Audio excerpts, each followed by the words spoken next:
What's up, good people?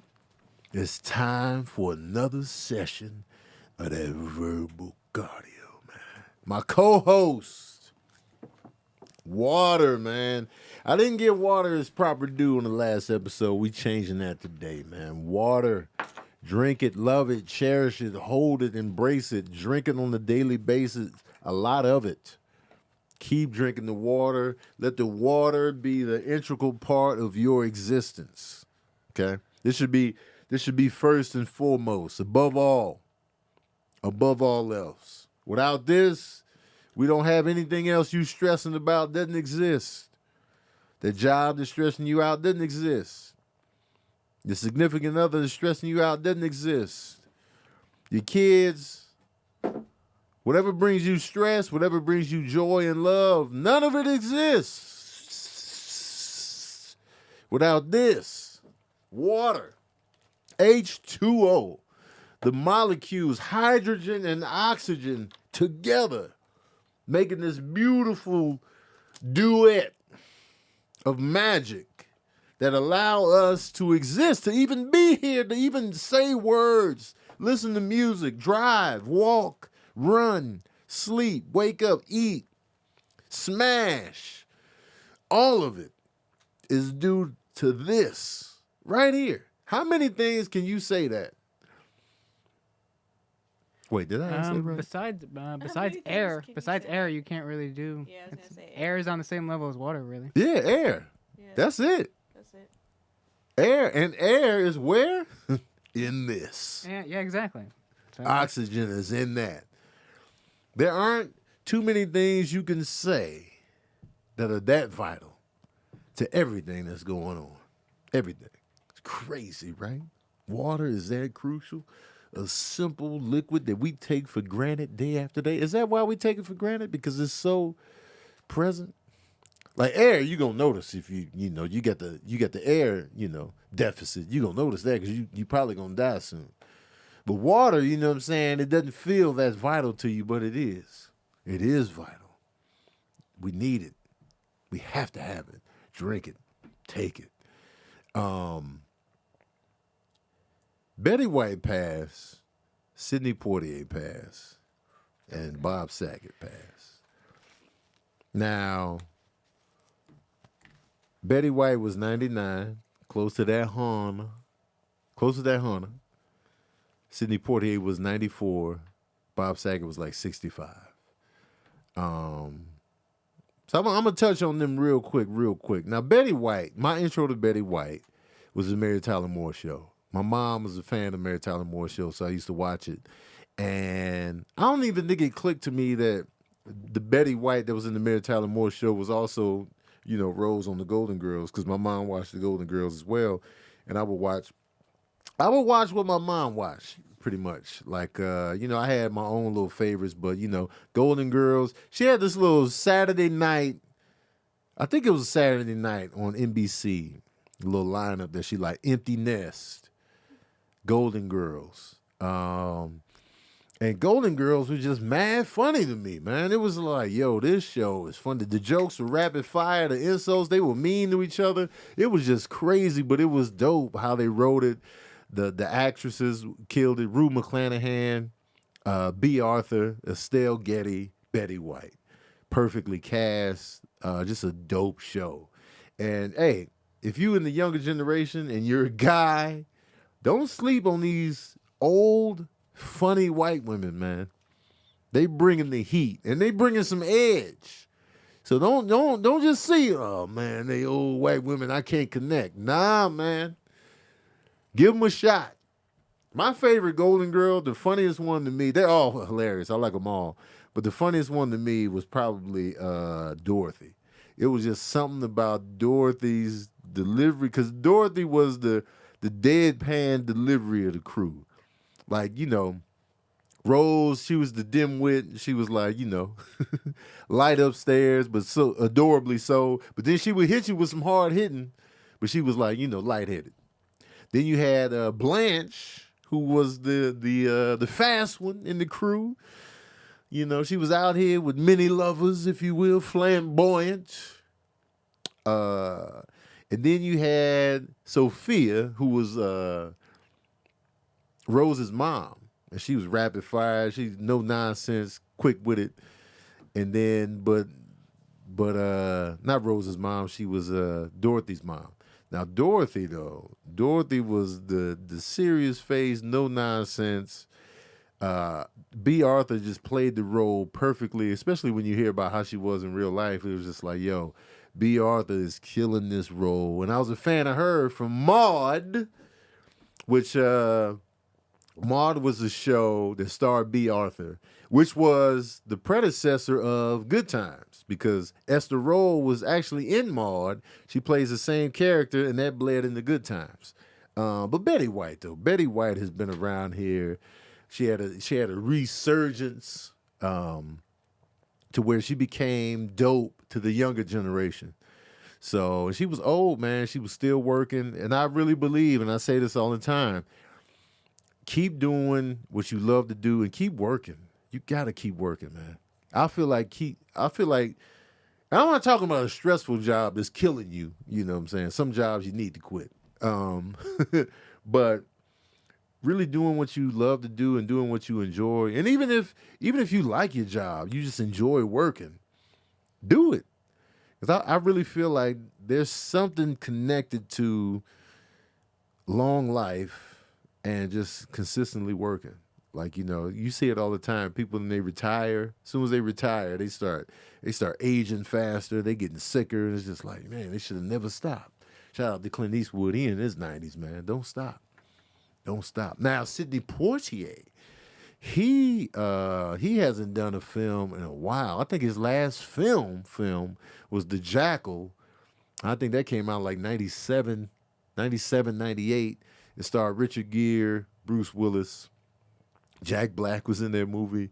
And I think that was Sidney Portier's last major film role. I've been a fan of Sidney for a long time, since I was a kid. I think my intro to him was To Sir with Love. And I really like A Piece of the Action. And then I saw this movie called Shoot to Kill with him and Tom Berenger. And so when my mom was like, yo, Sidney Portier has been around for a long time, that's what made me like mindful of how old he was. Even then in the 80s, he was already older. And so I was like, wow, he's that old? So when my mom was telling me about the people that she grew up watching and was a fan of, and she would tell me their age, I was really thinking, man, they were like Lena Horne at the time, Sidney Portier, Harry Belafonte, they have been around. And so I was always like, yo, man, they still out here. And so I was always thinking about Sidney Portier, because I was like, man, I don't want him to die. But I knew, he was getting up there in age. So I was just like, man, I don't want to hear the day when, and then here come the raggedy ass day where Sidney Portier passed away. And I heard he might have been suffering from dementia as he got older, as he got on in years. But just a dope actor, dope trailblazer, especially, in the movie field. Him winning an Oscar was huge. I know a lot of people be like, why do you care about the Oscars? Why do they're not for us? It still matters, man. If you're in the lifestyle of movies and acting, the Oscars are a big deal. They can change an actor's life. If an actor that you enjoy is nominated or wins an Oscar, chances are you're going to see them more often, because, an Oscar is a big deal. So I hate it when people try to downplay, those type of awards. Yeah, ultimately, it doesn't mean a whole lot, but it means something. And stop trying to diminish every goddamn thing just because you're not into it, or just because you feel like, there's something different out there. People always be like, why y'all even care about them acknowledging black actors? Because it matters in the field. It does, man. So, and then we got Bob Saget, man. Bob Saget, Danny Tanner. My intro to Bob Saget, which was the intro for a lot of people, was Full House. That was my intro to Bob Saget. And for a while, for like a good 2 seasons, Full House was my favorite show on television. Like, I remember when it first came on, I was watching that every Friday in my Aunt Katie's house. I was tuned in. I was like, yo, Full House is that shit. And then shortly after that, they added Family Matters. Now, Family Matters is that shit. So, but it was Full House, kicked off TGIF. The whole family, the way they had it set up. You had Danny Tanner, his boy, Uncle Jesse, his best friend Joey. You know what I mean? And these cats raising these girls. It was an interesting dynamic of a TV show. And Bob Saget, Danny Tanner was the lovable, nice, soft guy. And then he was hosting America's Funniest Home Videos. So it was like, yo, Bob Saget is out here killing the game. America's Funniest Home Videos was killing in the ratings. It was just like, yo, Bob Saget is that dude. Killing it. Had no idea his comedy was so blue, so raunchy, so edgy, based on Danny Tanner. So let's talk about, and, it's hard because Danny Tanner, Full House was such a smash. And then the way he hosted America's Funniest Home Videos, I'm sure he worried about getting pigeonholed and like put in a box that he couldn't get out of. And so I'm sure that was tough on him because that was so far, those personas were so far removed from who he was on stage as a comedian. I never got the opportunity to meet him. I've heard nothing but good things about him. He was recently on Talib Kweli's podcast, The People's Party, and it seemed like a super dope interview. And I remember Bob Saget on Entourage and stuff like that. And I remember his unforgettable things that he would do for crack on Half Baked. And I think Bob Saget, if I'm not mistaken, I think he directed Dirty Work. Did he direct Dirty Work with Norm Macdonald? I could be making that up. But he did. He did. He directed Dirty Work. I don't know if you know about Dirty Work with Norm Macdonald, but it's a little slept on gem that didn't make a lot of money at the box office, but it was pretty funny. So shout out to Bob Saget. And he died. He had just performed in Florida. And they found him dead in his hotel room. I don't know what the cause of death is yet, but he was just performing. He had just posted about the show the night before. And then, boom, gone. So, man, death comes in threes. Death comes in thousands. Thousands.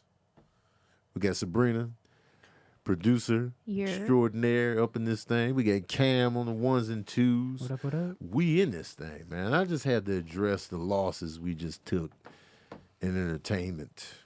Hulk Hogan believes Betty White and Sidney Portier died from the vaccine despite them being old as fuck. That's how I wrote it. Sorry. So Hulk Hogan thinks the vaccine may have killed them. I don't know. I don't know how people be dying. I'm gonna just say that. I don't know. I mean, there's so many ways you can die in life. There's so many ways you can get your ticket punched. We are fragile human beings. The wrong mix of what's going on internally and you out of here. I've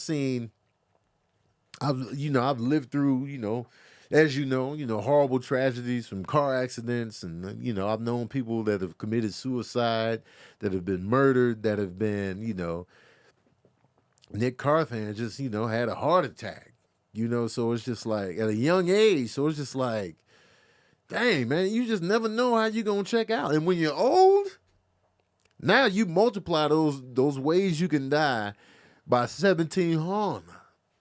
Because when you old, your body is looking for a reason to check out. Your body's like, yo, how can we get out of here? No, they still doing their thing. Man, I'm ready to go. And so your body is like, one false move and we out of here.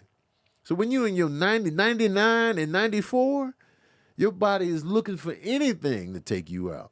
Maybe it was the vaccine. Maybe it wasn't. Maybe it was that shock to your body. Because when you get the vaccine, I'm vaccinated. I felt the effects as soon as I got it. Sore arm, immediately I felt like I played football.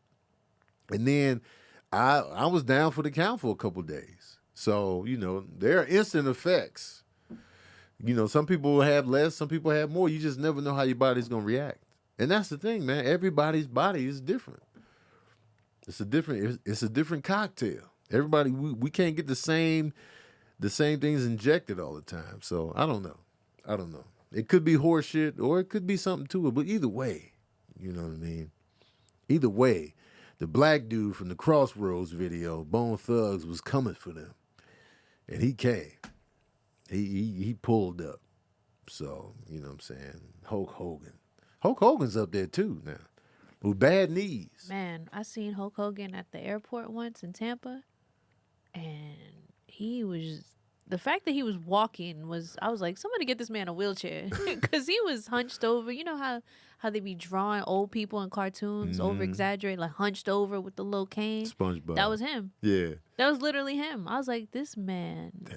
And he tall, but because he's so hunched over, he's He's not hunched. He's not as tall as he once was. I didn't know he was as tall as he was. He's tall. Like, you could tell he was a big, like, he's a big guy for sure. But he just felt small. And you know me, I'm 5'2", and so I'm looking at him and I'm like I can see that he's big. Yeah. But he doesn't feel that big. He's like 6'5", right? Yeah, he's when they told him to take off his belt, that's when he like stood up straighter, and I was like, oh shit. Yeah, it's funny, I never noticed Hulk Hogan's height his whole career. I grew up watching Hulk Hogan. And, you know, and he's fighting Andre the Giant. Andre the Giant, it was like, oh, this is the biggest human that ever exists in the history of human existence for me. And I'm looking at Hulk Hogan. Oh, he's slinging them around. I never knew Hulk Hogan was out here with the robust height. I think I noticed it in Rocky 3 when I watched it years later.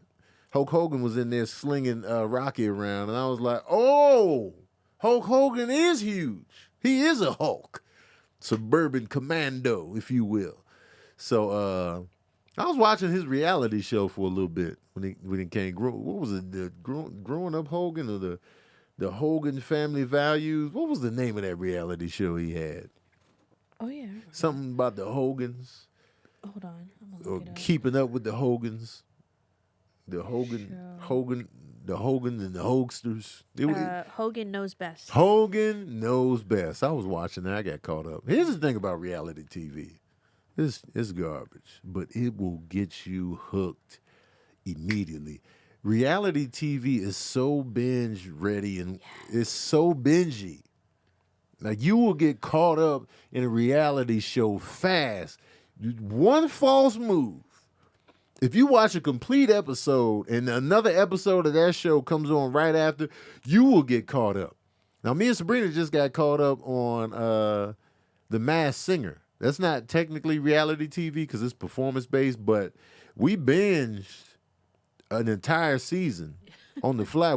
This was not the plan, y'all. At all. We was not playing, oh, yeah, let's watch The Masked Singer tonight in its entirety. What were we watching? It just came on, and we just like, all right. We stayed, and once we saw that first episode, it was like, well, I guess we're here now. Yeah.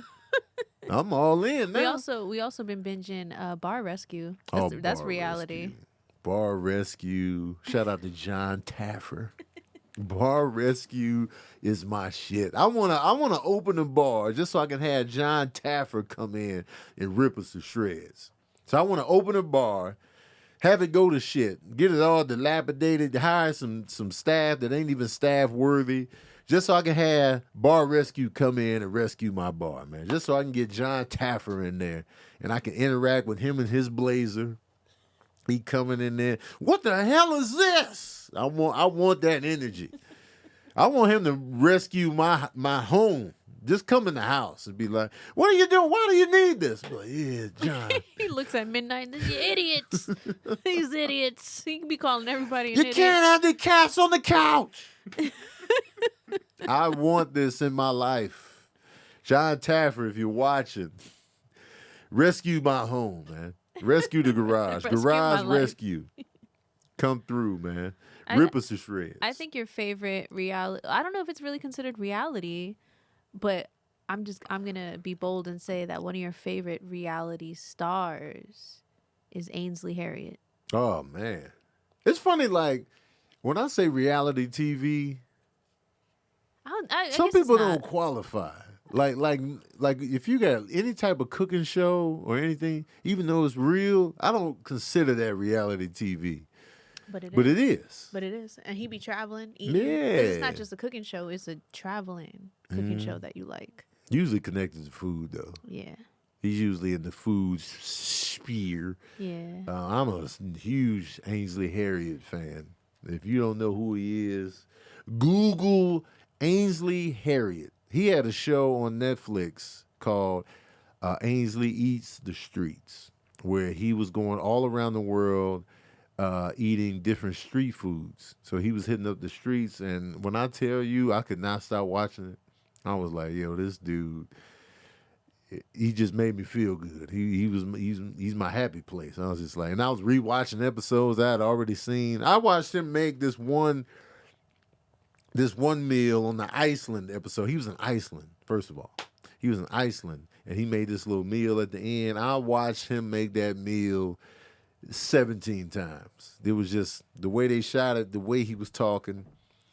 He got the British accent. He's a black. He looks like me, just a little bit darker. He does. And like, cause he has his own look. Like, you know what I'm saying? His face is unique. His lip be hanging out at the bottom. And I'm just like, yo, this dude is me. That's probably why I like him. He's like the bubblier version. Like you're bubbly to an extent, but Yeah. he's a bubble. Yeah, He's beyond bubbly. yeah, He's, super bubbly. man. Comfortable in his own skin. Oh, he don't care. Yeah. He doesn't. He gives you cringy dad vibes, but you actually like him. Mm-hmm. Like it doesn't kill me. He be dancing, singing. He don't He care. be dancing and singing all the time. Ainsley Harriott. Look him up, man. Yes. His facial expressions are mad funny. I love the guy. We've been trying to get him to notice Tony on Instagram. Yeah. He responded to something I posted one time, and I was like, I'm good now. He did? Yeah, it was something. I forget. believe I don't Either know I this. mentioned him or something, but he liked it or he did something. He responded to it. He acknowledged the existence saw of it. something. And I was like, all right, that's another check. So all I got left is for Nas to follow me and Sade. Sade doesn't have it. Once those two are complete, I'm out of here. It I'm is- done. I'm out of here. I feel like Nas is close.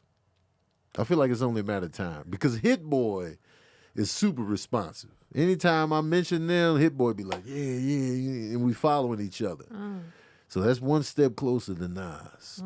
You know what I'm saying? So it's only a matter of time. If I can get these rappers to repost my stuff, and then Nas will be like, this is funny right here. Follow. We gotta and do a then skit for Nas. complete. Because Common knows me. Oh. You know. Andre, I'm gonna just say Andre 3000 knows me through Big Boy. I'm gonna just put that in the air. Andre has seen me somewhere. And then Black Thought, knows me. So it's just like I'm knocking out the top 5. Jay-Z, I'm not really looking for like that, but if he does, cool. You know what I'm saying? That's possible. But yeah. Hell yeah. Tony be forgetting he famous sometimes, and I like it. Yeah, it's It's so funny because I've been on the Oculus a lot lately, and I've been in like in venues, which is like you could watch a whole bunch. I've been in the 2 Chainz concert a lot, and somebody recognized my name. They're like, "Are you Sabrina Sith? Like the Tony Baker Sabrina Sith?" And I was like, "Oh yeah, that's me."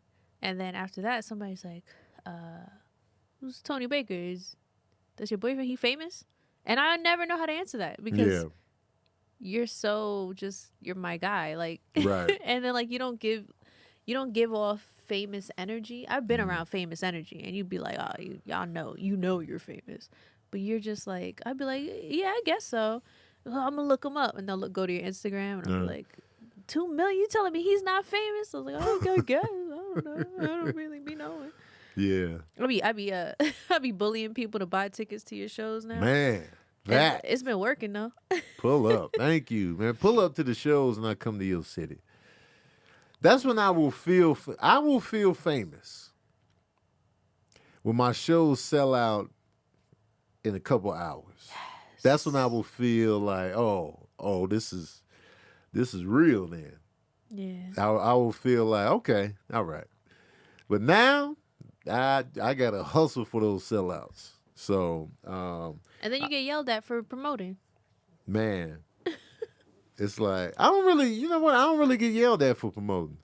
I think it's really just me getting tired of my own promotion. Yeah. Where I'm just mindful of.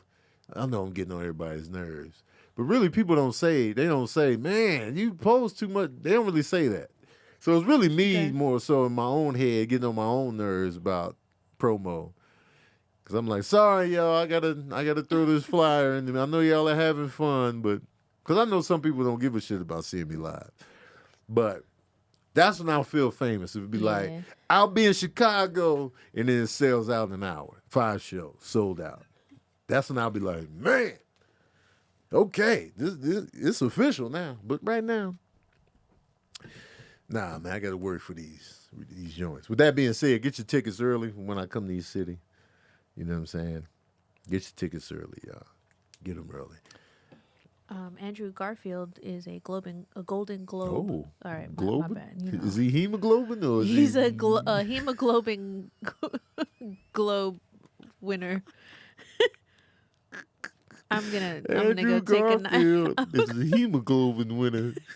I'm gonna take a nap, y'all. The 3rd annual Globin Awards. I'll see y'all later. And the nominees are Andrew Garfield, who did battle with the Green Globin in Spider-Man. No Way Home. Not the Green Globin. The Green Globin?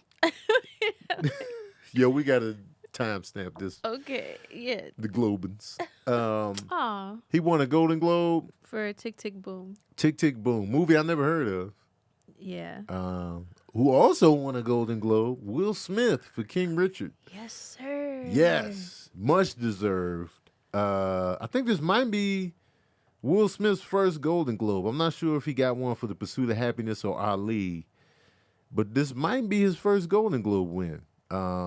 He did a phenomenal job in King Richard. King Richard was probably. I think Spider-Man: No Way Home is my favorite film of 2021. King Richard is number 2. I think those are the best 2 films of the year, in my opinion. King Richard was excellent. It really felt good. The emotional beats were there. And his performance, like I forgot it was Will Smith. So really enjoyed that thing. I really believed him in the role. And that's what it's all about, man. Believability. Not every actor can transform into somebody else completely, but an actor's job is that you believe them in the role. You believe their intentions, you believe their emotions, you believe their feelings. And that's what matters, man. I'm gonna tell you right now, if I get acting roles, I'm not gonna transform into somebody. I'm not gonna be unrecognizable in a film. But if I can make you believe what I'm feeling, what I'm going through, what's happening, my words, my intentions, if you can feel that, then I've done my job as an actor. Here are all the winners. We got the winners here. MJ Rodriguez also won a Golden Globe for Pose, which is one of my favorite shows, and she is one of the first trans women to ever win. Oh wow! One of the first or the first? The first. My bad. Oh, she's first. The first. And she's listen. If y'all never seen Pose, I be pushing for Pose. If y'all never seen Pose, it's on Netflix. Watch Pose, cause she kills it. Like she's amazing. They're all amazing. I feel like Pose is it's probably one of the best shows out. I've seen the first 2 seasons twice, back to back, and I started it again the other day. I started it on New Year's Eve. That's how good that show is. So tap in to Pose. Even if you think it's not going to be your thing in the first 5 minutes, let it rock, because the first 5 minutes is them showing you a little bit of ball culture and Vogue and like stuff like that. But then it gets to like the good stuff, the drama, the juiciness. So yeah. Oh, what's that face? Okay, so I'm gonna run through the list of winners and stuff like that for the Golden Globe. So the best drama motion picture is this movie called The Power of the Dog. It has Benedict Cumberbatch in it. And I've never heard of this movie, but it was winning a lot. So it got Best Drama Motion Picture. Never heard of it. The other nominees were Dune, Belfast, King Richard, and Coda. I can vouch for King Richard and say that movie was dope. And Dune was actually good. It was enjoyable to me. The visuals were great. So I'm gonna have to check out this Power of the Dog. It looked like it's set in a Western type vibe. Musical or comedy, West Side Story took Best Musical or Comedy Motion Picture. The other nominees were Don't Look Up, Tick Tick Boom, Licorice Pizza, and Cyrano. Now, Will Smith won an award, Succession. Succession got Best Drama TV Series. Never seen it. But what was also nominated was Lupin, The Morning Show, Pose, Squid Game. Lost to Succession. Squid Game was the talk of the town. Dune sucked. That's a bit of a stretch. Actress Nicole Kidman won for being the Ricardos. So she won for playing Lucille Ball. Lady Gaga was nominated for House of Gucci. She did a great job in that. She killed that. Rachel Zegler wins for West Side Story. That last name, is she Latina? Rachel Zegler. She won for West Side Story. Cody Smith McPhee won for Power of the Dog. That's another win for that movie. Andrew Garfield, Tick Tick Boom. MJ Rodriguez for Pose. Billie Eilish got a Golden Globe for Original Song for Phineas. The director, Jane Champion of The Power of the Dog, won. Man, this movie cleaning up. Original score for Dune won, Hans Zimmer. Belfast got screenplay. But here's Ariana DeBose for West Side Story. Encanto? Yeah, Encanto. Encanto won Best Animated Feature Film. The Underground Railroad won for miniseries or TV film. I was Slavery'd out, so I didn't even tap into that. But I did watch The Mayor of Easttown with Kate Winslet on HBO. I enjoyed that. Jeremy Strong won for Succession. Jason Sudeikis won for Ted Lasso. I keep hearing a lot about that show. Yeah. Kate Winslet won for Mayor of Easttown, as she should. It was dope. She's always good. Kate Winslet is a good-ass actress. Let me just throw that in there. The old man. This is what made me light up. The old man from Squid Game got a Golden Globe. Oh. His name is Oh Young-soo. He won a Golden Globe for Best Supporting Actor in a Series for Squid Game. That's amazing. Yes. Jean Smart won for Hacks. She should have got a double, actually. She should have got a nomination for Mayor of Easttown, too. She was dope in that. Best Supporting Actress, Sarah Snook for Succession. Musical or Comedy, Hacks wins that. Michael Keaton got a Golden Globe for Dope Sick. So those are the winners of the Golden Globe, the Globen Gloves. Shut up. Yeah, man. I love Michael Keaton. He's my favorite actor for many, many years. Starting with Johnny Dangerously. Then when he was Beetlejuice, when he was cast as Batman, I was like, okay. But I was super excited because, I love Michael Keaton. So, still to this day, big fan of Michael Keaton. Mr. Mom, Johnny Dangerously, The Dream Team, Clean and Sober, Beetlejuice, Batman, Multiplicity. Michael Keaton is dope, man. If you haven't seen Johnny Dangerously, go back and watch that film, man. It's funny. It's a gem. It didn't do well at the box office, but who cares about the box office sometimes? Some of your favorite movies made pennies at the box office. I like it like that. Made like $1 million. I love this movie.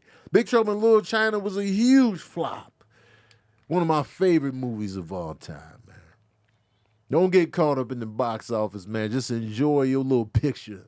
Just enjoy your little movie, your little life. Can I also say, don't worry about other people's reviews too much, because I feel like somebody could hate something and I'll love it. Yeah. Or the opposite. You know what I mean? So when people be like, oh, I read the reviews and I'm not going to watch it. It's just like, but if you had any interest before you saw the reviews, if you had enough interest to read the reviews, Right. you might as well watch it. Yeah. And form your own opinion. Everyone should form their own. That's moral of the story. Form your own opinion. And watch the reviews too, because I do movie reviews. Watch my reviews. Definitely watch the reviews and then see if it matches with how you feel. Because I like watching reviews to movies that I've seen and being like, yeah, oh, I didn't even, you know what? Especially yours, because you get into like good detail of like the movie. Yeah, like you're good at. Tony Baker makes good movie reviews, so y'all should watch it. I'm gonna do a review. Review your reviews. Have I even watched anything recently? Ever since No, just The Masked Singer. The who? The Masked Singer. The Masked Singer, man. Yeah, I haven't really watched Hawkeye. Oh, Hawkeye as a series. Yeah. I'm gonna do it right here, right now. Okay. Hawkeye was cute. It was very, to me, in my opinion, it was the very most kid-friendly Marvel outing so far. It felt like a 5-year-old could watch this and enjoy it. The action felt soft and light. It felt very action comedy heavy on that side. I did like what's her name, Haley. Oh, Haley. Haley Stanfield. Yeah. I liked her in this. Like she was a very within the tone of the show, she fit the tone extremely well. She was a very she had a lot of personality. Like she wasn't playing it too cool for school. She wasn't one note. Like, she could handle herself in a fight and she had great aim, but she was also very she could get excited or she would show. She showed that youth. She showed the youth. It was like, I believed that she was young. I believed that she was uncertain. She was confident, but yet still had some insecurities about herself.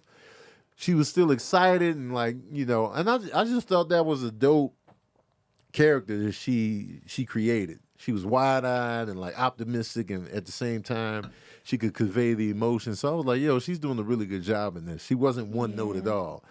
Like an old girl who I wanted to like more, but she was kind of more one note, was the girl, the deaf girl.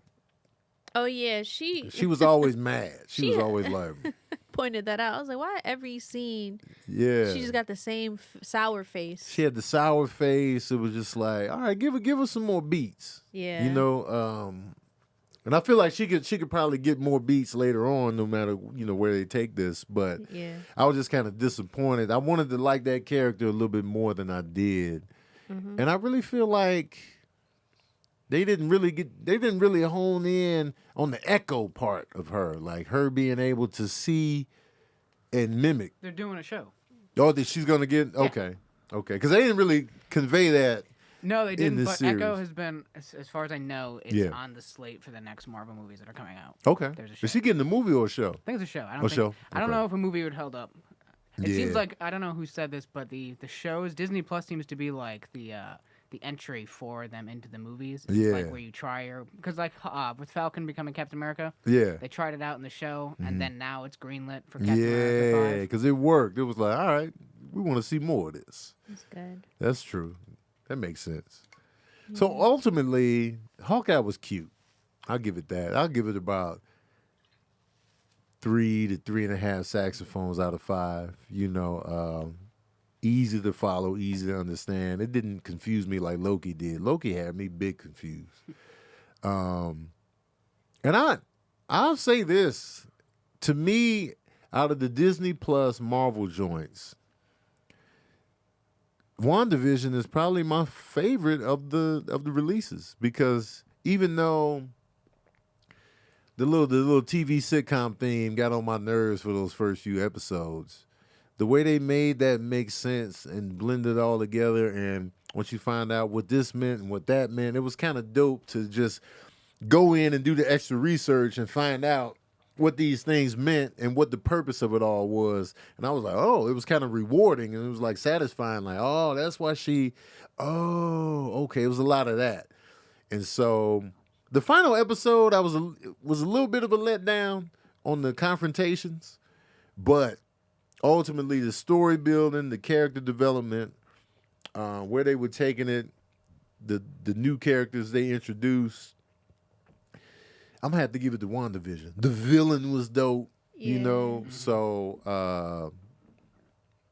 I might give the edge to WandaVision so far. I still think probably my favorite Marvel series, including the Disney Plus and including the Netflix Marvel joints, was probably Daredevil. One of the seasons of Daredevil, huh? He's back now because he was in Spider-Man. Yeah, they threw him up in there. So Daredevil might be my favorite Marvel series as a whole right now. Because Jessica Jones started out good in that first season, but then the second season, I didn't even finish. Iron Fist, I didn't like from the jump. Luke Cage started out really good. The second season had its moments too.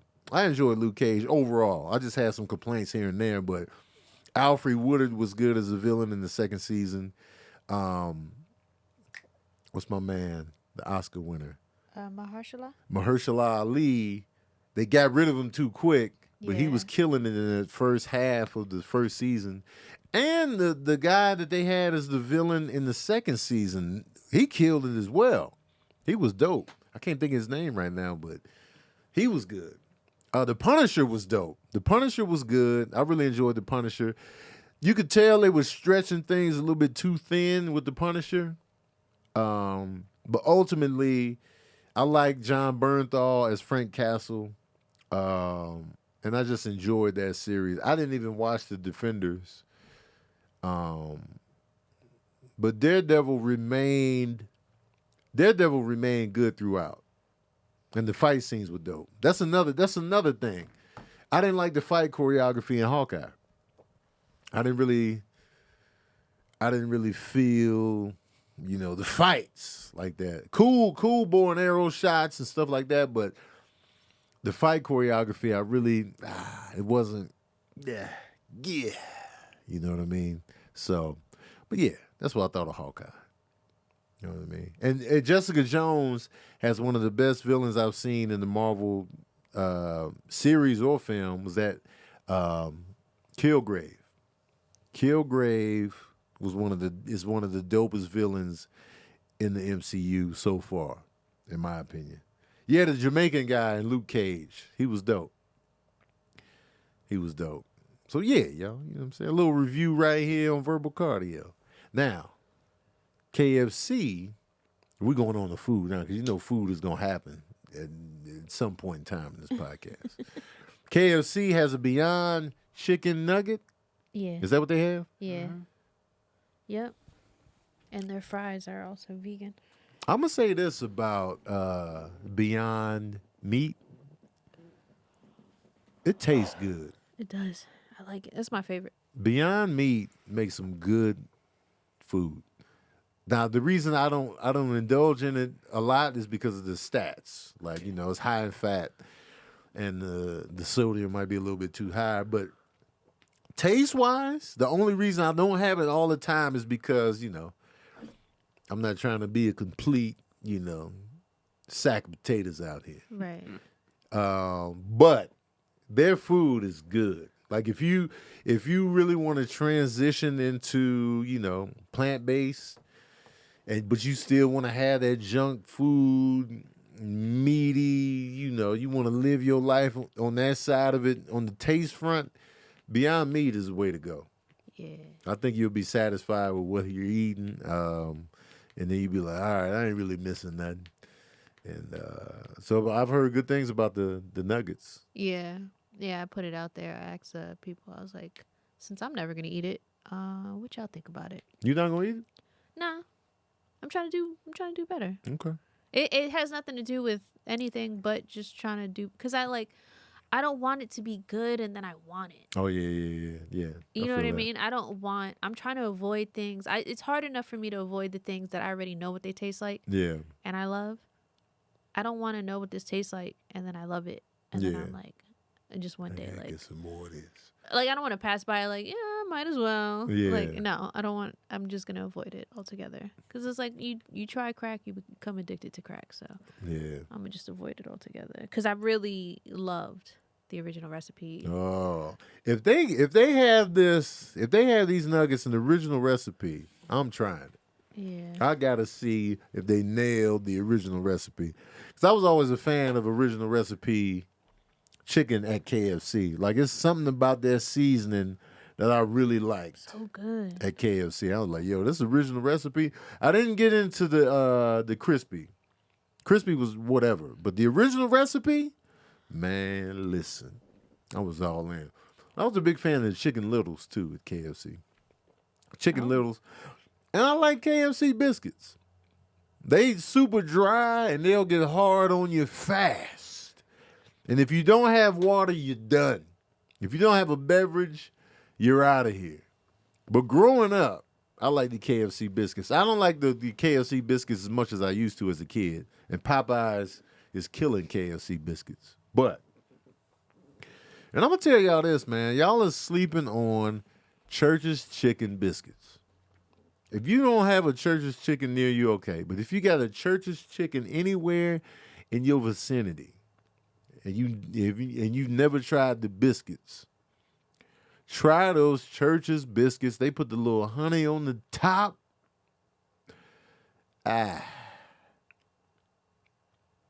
Oh, somebody, Tanya R. wants details on the shirt.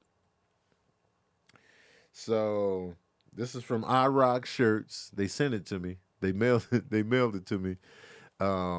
It's got some coordinates on here. I wanted to put in the coordinates. Oh yeah, we can do that. To see. Hold on. To see what area this is exactly. Hold on. Put the coordinates in. Do I put this in the regular map or do I have to Google it first? I don't know. Let me put it in the regular map and see what happens. All right. We're gonna see what this location numbers, is. 41 dot. What if it's somebody's house and they're like, hey. Yo, what if it's 8, 1. if this is the house I grew up in? Right, that'd be hilarious. Damn, it's hard to get that one, the little degree joint. Degree? Yeah. All right, bro. We gonna get it though. North. All right. Regular maps. Yeah, this is straight coordinates right here. Let me Google it. You still need it? You got it? 41818. Tabitha Brown is on Uber Eats now? Oh, snap. The game has changed. We love Tab. Oh, I found the degree, by the way. Oh, you did? Yeah, I'm doing things now. Look at me. All right, we're about to find out where this shirt, Watch me soar, y'all. what the location is exactly on this shirt I'm rocking. 6, 2. For those of y'all that are just listening, I got on a Chicago shirt, right? And it has directional coordinates on it. Oh. It takes you to And apparently this shirt, Millennium Park. oh, it takes you to Millennium Park in Chicago. It's like right here, look. Millennium Park has the bean. Zibine. The bean is out there. Okay. So it takes you to Millennium Park. If you ever go to Chicago, hang out downtown, go to Millennium Park, hang out downtown, hit the bridges up, hit Navy Pier up. Chicago's downtown is one of the best in the country. Wait. So you mean to tell me that the bean isn't a bean, but it's a cloud? It's a cloud? Is that what it's supposed It's to be? called Cloud Gate. No, we call it the bean. Everybody calls it the bean. Yeah. I think it's called the beam on the map. It says Cloud Gate here. Remember when we went to the bean? It was freezing. Yeah, it was freezing. Me, you, and Josh. Yeah. Shout out to Josh. He's too good for us, but we still love him. Josh be riding, man. You know what I'm saying? If you say downtown would be the only area you visit in Slurita, don't believe everything you hear on the media about Chicago, man. Slurita's not leaving his house, his block. Slurita's not leaving New York, The first block. of all. New York City, by the way. You're not even going upstate. Right. Don't believe everything you hear about Chicago, man. You know what I'm saying? Chicago is a great city. It's the crown jewel of the Midwest. Get your Chicago on, man. Yeah, it's some rough parts, but what city don't have rough parts? Every big city got rough parts, man. Get in on it. Get in on it, y'all. So since Tabitha Brown has Uber Eats now, get that salad you've been talking about delivered. Wait, Kale, my name is on Uber Eats? I thought that's what they meant. That's Yeah. what they said. Oh, it's gonna be too far. We're too far. Oh, They don't. You I pay wish. extra. Nah, they don't. it's gonna be $4,500. So when it first came out, Uber Eats was like that, but Yeah. now they have like a distance, like cutoff. Oh, I'm like, okay. what the hell's the point? I can respect it. You say too many snitches? Too many snitches upstate? Yeah, you don't gotta go upstate. It's cool. Pants. Upstate New York, y'all. Anyway, y'all. I want to thank y'all for tuning in to another episode of Verbal Cardio. Did I forget something? We just have a couple questions. Oh, let's do it. Let's do it. Yeah, I wrote questions on that. I don't know Oh, if you my saw bad. My it. bad. Hold on. Well, no, I just wrote the word questions because I Oh, was like, I okay. don't want. Well, let's get it. Let do me some tell questions you, on the way out. Patreon, I'm gonna make sure y'all taken care of. I won't get to all your questions, but I'm gonna get to some of them. Yeah, let's do this, man. Jennifer Brown asks, "Do you and Sinbad know each other?" Sinbad, one day, Sabrina was live with Sinbad on IG, and she like, yeah, my boyfriend's a comedian, you know what I'm saying? He loves you. And then she put me on the live with him. I still have that saved in my phone. That was a dope. He made it moment. seem like he was familiar with me, but it felt like he wasn't familiar with me. So I couldn't read it. I couldn't gauge it. I met him in person when I shot for the Rail show. You know, Rail had that show on Fox, and Sinbad was a regular on the show. So I officially met him there. And this is before we did the live. Yeah. But I don't think he remembered me from then. So I was just like, all right, you know what I'm saying? I'm not offended. I don't get emotional like that. But I was just like, man, yeah, you know. So that's my Sinbad relationship. But he's definitely one of the inspirations for me as a stand-up comedian. And I was super excited to meet him and work with him. Even I don't care if you don't remember. I don't care. Oh yeah, he's one of those people you can forget me all you want. I don't care. You I know? don't care Yeah. You still great. That doesn't diminish who you what are. he's provided for me. So And know. his energy was right. Oh yeah, his energy was great. It was like the very beginning of the lockdown, and he was going live with people. So I was like, let me take my chance. Yeah. And when he accepted it, I was like, oh my God, my boyfriend.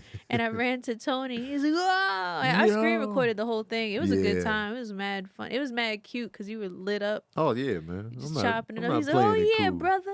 He said, Tony Barker or something. I forgot what he Yeah, said, but I you was like, know. oh, bless your heart, Sinbad. He fumbled the name, you know what I'm saying? Yeah. But it's all good. Ain't nothing lost. Nah, he's still Sinbad. I hope he's doing well. Me too. Health wise. Much love to him, his family, his friends, all that, man. Sinbad, I love you passionately in the shower. Absolutely. You'd scrub his back? Oh hell yeah, man. Easy. Oh, I love Easy that. work. Easy work. That's beautiful. With my socks on, wet Aw. in the shower. You're That's a the good fan, extent. man. Yeah, You're a good man. fan. Well, I'll take wet socks for Sinbad. That's That's great. saying something. I love that. Yeah. Terrence C. Oh, he was talking about the John Taffer. Would you be an owner in the back looking stressed or one of those chilling at the bar? If I was on Bar Rescue, I would be the owner in the back looking stressed because, you know, I don't want to be that lazy. I don't want to be the owner where John is looking at me in his surveillance mode. Like, look at this guy. He owns the bar. He doesn't want this. He doesn't care. He already checked out. He's doing too much. Yeah. What the hell is he doing, man? This would never fly in my establishment. I don't want to be that guy. I want him to be looking at the surveillance video and be like, this guy really cares about what's going on. We got a superstar in that one. Yeah, we got it. You could tell he really cares. I like that. You know, when he be looking at his partner in crime, he be looking at the video. He be like, That can work. see, this, you can tell this guy really. Yeah. He really cares about what's going on. We He still just doesn't gotta know how to watch. handle it. We still gotta watch the Marshawn Lynch episode because those two in the surveillance car was mad funny. Shout out to John Taffer. If we could get John Taffer on the verbal cardio, that'd be great. That would be fantastic, man. Nana P asks, would you ever open a comedy club? I don't know, man. It seems stressful. There's a lot of stress in that. Not only the comedian booking part of it is just the easy part. When you own a comedy club now, you gotta get a liquor license, Yep. food and beverage. You gotta make sure you gotta get your staff in order, your wait staff. Make sure the green room is in order. So you gotta run the basics of the business. You got to worry about putting butts in the seats year round. You know, when I do my tour, I worry about a lot of weekends. So I'm like, all right, and that weekend is done. But I don't tour, 12 months out of the year. So I have that downtime where I can be like, all right, I'm going to take a break. When you own a comedy club, ain't no breaks. Ain't no breaks. January through December, you got to have butts in the seats to keep the lights on, to keep the cash registers flowing, all that. That's a lot. So, hats off to Nate Jackson owning the comedy club. But, man, I'll be like, whoo, the stress of it all. And, booking the comedians, some comedians are difficult. Mm-hmm. Some comedians be doing too much. You got to deal with that. And I'm not good at dealing with stuff like that. Like, if you come in with the wrong energy, doing too much, I don't care who you are. I won't have you back. I'll be like, man, fuck that, man. Nah, man, they was doing too much. Nope, I can't do it. And it's hard for me to overlook bullshit. Like, if you come in with the bullshit behavior, bullshit attitude, I'll be like, I don't need you back here. So I don't think I would want to own my own comedy club. That's a lot. That could be what you open and have John Taffer fix and then close it right afterwards. Yeah. Yeah, we could do that. I'll sell it soon. Man, thank you, John. Man, I'm selling this shit, man.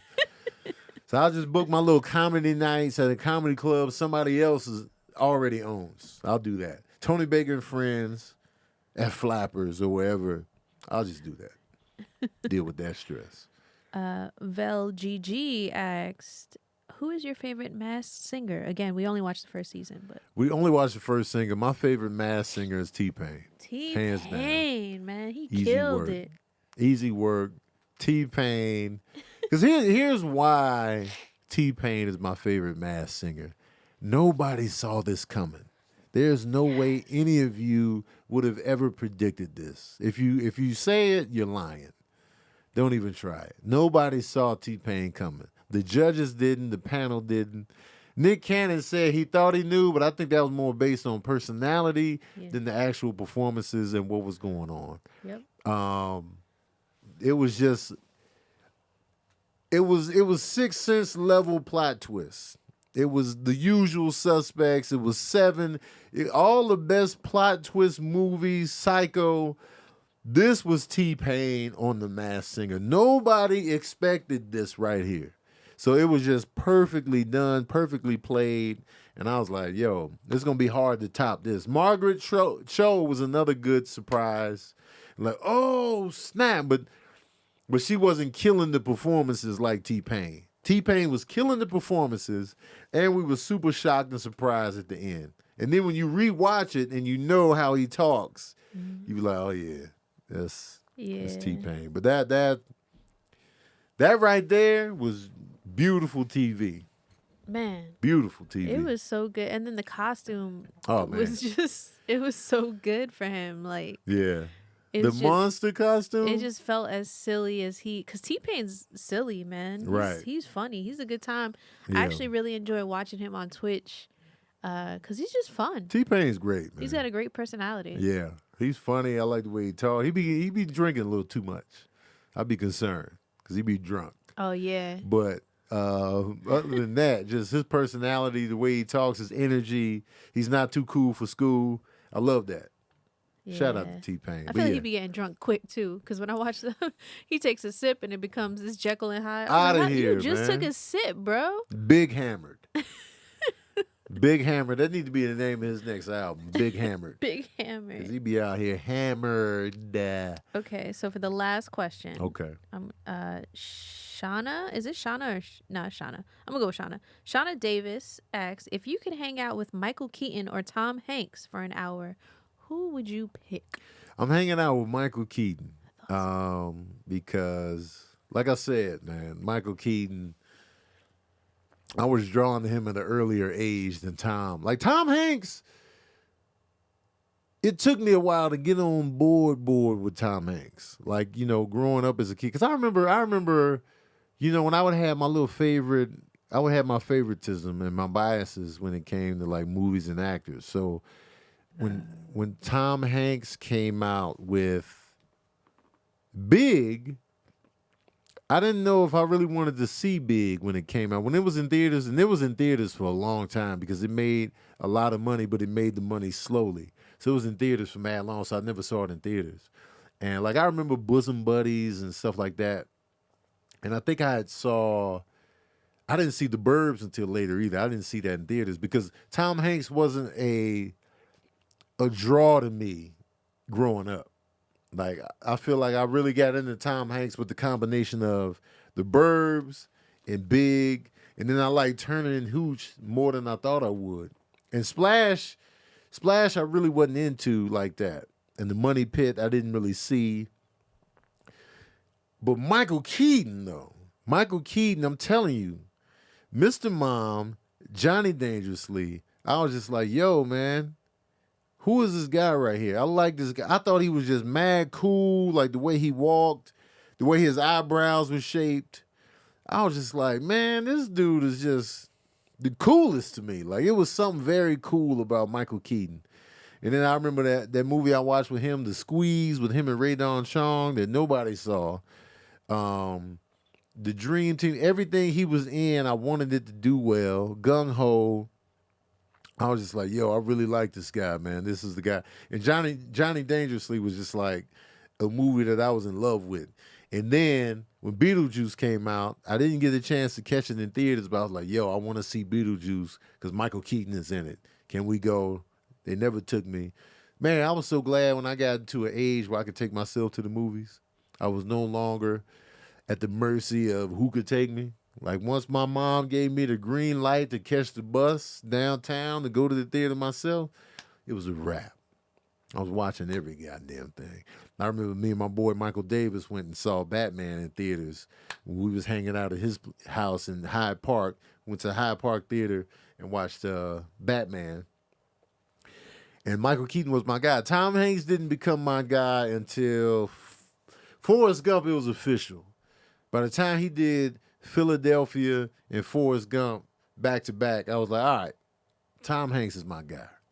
Because I remember when Turner and Hooch came out, I thought it was just a rehashed K9. Because I preferred K9 with Jim Belushi. And I was like, man, Turner and Hooch, man, how many cop dog movies they gonna make? I was pissed. I was like, we already had K9. Why we got Turner and Hooch? And then when I watched Turner and Hooch, I was like, oh, this shit's good too. So I like K9, but then I also like Turner and Hooch. But Turner and Hooch, man, it was sadder than K9. We ain't gonna get into that, but okay. Turner and Hooch had the emotions. So Michael Keaton. I agree with you. Michael Keaton seems like a good time too. Yeah. No offense. And to to find out he used to do stand up. Oh yeah. Come on, man. Because his name is written on. It's Michael Douglas. Yeah. At the Comedy Store. I just opened up Twitter, and Call of Duty has officially announced the Attack on Titan crossover with the Levi Edition bundle. The only thing Call of Duty needs to announce right now is fixing the raggediness. Is that they got their shit together. Call of Duty need to worry about less on these little fancynesses and focus on having your shit together so we can play the games we want to play without technical difficulties. Activision, Call of Duty. You ruined a lot of my little Christmas holiday break. Finally, I had to make myself like Cold War. Yes. To where now I'm having fun again. Now I can't wait to play. I want to go home and play it right now because I'm having fun. I kind of want to too. I was thinking about that. I want to play early because y'all play too late. I want to be in bed. Tony looking at me like that. I'll be taking, when Sabrina say, man, I'm getting on, I'll take it with a grain of salt. How about watch, I'm going to get to the house, I'm going to hop on. Oh. And you're going to be like, oh, you right. Okay. Wait, do you want, all right, I was about to ask you what you want for dinner. Because I got to make dinner. See, I have to make dinner before I play, because if I play first, I'm probably not going to. It's the black hole. Yeah. It's the black hole. Yeah, and I need a feed. I got to get back on Twitch, y'all, and I got to get the movie nights cracking again. Yeah. They are returning. Sincere been having the time of his life on his video games upstairs in his room. Love that. Yes. Anyway, y'all, I want to thank y'all for tuning in. Shout out to my patron saints for pulling up week after week. I super appreciate y'all. If you're watching this podcast, if you're in the Pittsburgh area, if you're watching or listening, if you're in the Pittsburgh area, I will be at the Pittsburgh Improv January 20th through the 22nd. 5 shows. Pull up. Tickets are on sale now. If you're in Pittsburgh, Nashville, Miami, Tacoma, Chicago, Washington, D.C., Indianapolis, Richmond, Virginia, Houston, Texas, San Jose, California,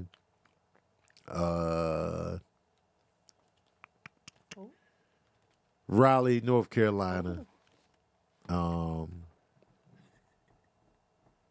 If you are in any of these areas, get your tickets early, y'all.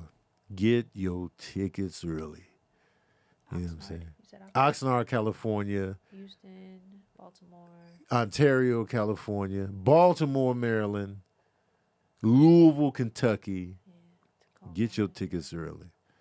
I'm actually surprised at how well Ontario, California is selling. Ontario is moving the tickets. I'm surprised by that. Oxnard is not. Oh. Louisville, Kentucky is not. Indianapolis is not. And Baltimore, Maryland is surprisingly disappointing. Oh, OKC. OKC, I'm coming there as well. But Baltimore, people in Baltimore say everybody does everything last minute in Baltimore. My only thing with Baltimore is it's a big venue, so I need y'all to pull up in Baltimore. And plus, I love the energy in Baltimore. I love performing in Baltimore because the crowds bring that energy. Anyway, tickets are available now in all those cities. Get your tickets early. Thanks for tuning in. Please spread the word. Subscribe to my YouTube channel, Tony Baker Comedy. Like, share, comment, do all of that, man. Love y'all passionately. And we out.